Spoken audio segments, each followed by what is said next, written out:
Saudara-saudari yang terkasih di dalam Kristus, selamat pagi.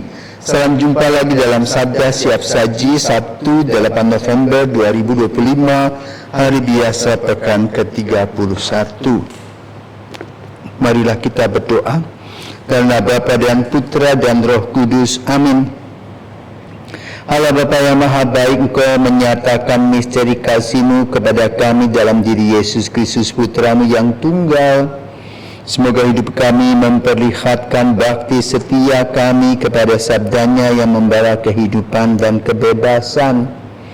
Sebab Dialah Tuhan pengantara kami yang bersama dengan Dikau dalam persatuan Roh Kudus, hidup dan berkuasa Allah sepanjang segala masa. Amin.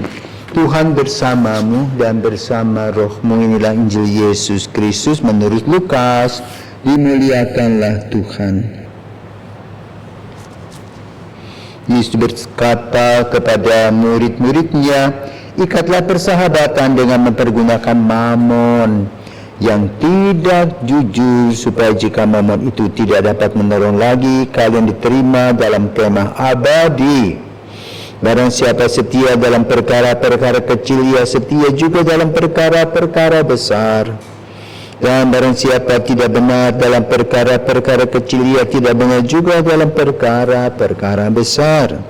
Jadi jika kalian tidak setia mengurus mamon yang tidak jujur, siapakah yang akan mempercayakan harta sejati kepadamu? Seorang hamba tidak mungkin mengabdi dua tuan, karena jika demikian ia akan membenci yang seorang dan mengasihi yang lain, atau ia akan setia kepada yang seorang dan tidak mengindahkan yang lain. Kalian tidak dapat mengabdi kepada Allah dan kepada mamon. Semuanya itu didengar oleh orang-orang Farisi, hamba-hamba uang itu, dan mereka mencemoohkan Yesus. Maka Yesus berkata kepada mereka, kalian membenarkan diri di hadapan orang, tetapi Allah mengetahui hatimu. Sebab apa yang dikagumi manusia dibenci oleh Allah. Demikianlah sabda Tuhan. Terpujilah Kristus. Bapak Ibu, selamat pagi. Baru saja kontingen 38 keuskupan bubar. Kemarin misa di Gereja Santo Yakobus Kelapa Gading. Salah satu topik pembicaraan adalah tentang korupsi. Maka pada hari ini Yesus meneliti kembali tentang mamon alias koruptor-koruptor itu. Korupsi bukan hanya uang tapi juga waktu. Apa dasarnya? Dasarnya dari korupsi itu adalah mentalitas yang ingat diri, yang melampaui hak-hak pribadi, menganggap semua barang di bumi ini milik sendiri. Jadi boleh mengambil apa saja, seperti memetik buah di pohon sendiri, di kebun sendiri. Masalah korupsi juga terjadi di dalam kehidupan Yesus, di mana Yudas Iskariot yang menjadi orang yang menjual Yesus untuk kepentingannya sendiri dan berujung dengan gantung diri. Rata-rata orang yang melaksanakan tugas atau memperdaya diri dengan mamon, ujung-ujungnya hidupnya tidak bahagia. Kenapa? Karena kita diberikan oleh Tuhan suara hati.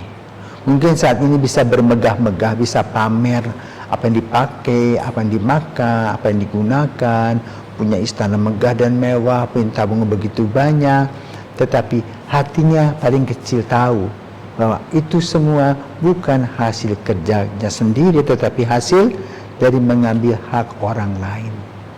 Bayangkan kita setiap hari di Indonesia itu mendengarkan hasil korupsi, miliaran, sekarang triliunan, bahkan ribuan triliun bisa dikeruk begitu saja. Lalu ketika mereka diberikan pakaian, mereka cengar-cengir, tidak ada rasa malu. Jadi urat malu sudah tidak ada. Hal ini terjadi di dalam kehidupan bermasyarakat.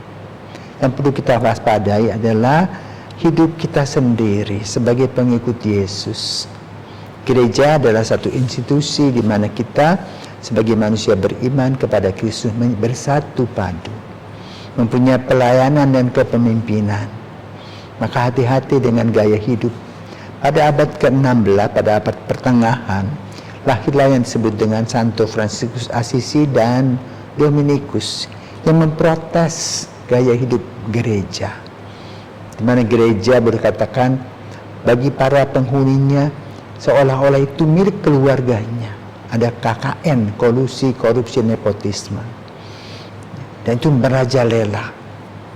Sehingga Fransiskus mengambil satu gerakan untuk menyadarkan kehidupan menggereja dengan hidup miskin, tidak punya apa-apa.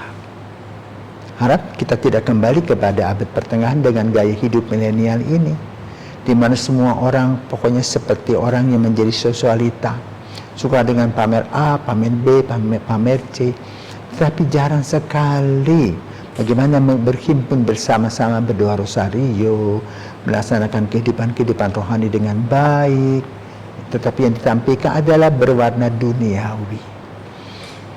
Maka hari ini Yesus mengajak kita kembali untuk tidak menjadi budak mamon dengan sindiran tadi, walaupun disembah oleh orang-orang Farisi. Dan kalau kita bicara tentang korupsi, ya para koruptor tertawa saja. Karena apa? Uangnya sudah disembunyikan di mana dan orang tidak tahu. Tetapi jangan lupa, ada waktunya, ya, di mana semua hasil mencuri, semua mengambil hak orang lain itu ada batas waktu dan tidak ada gunanya, dan kemudian dia harus bertanggung jawab. Mungkin anak cucunya masih bisa menikmati, tetapi dirinya sebagai orang yang bertanggung jawab mendapatkan apa? Ketidakbahagiaan. Dan inilah yang disampaikan oleh Injil pada hari ini, agar kita tidak bersahabat dengan mamon, tetapi menggunakan mamon sebagai sarana dan fasilitas seadanya, bukan menjadi budaknya, sehingga kita menyeleweng, menyalahgunakan.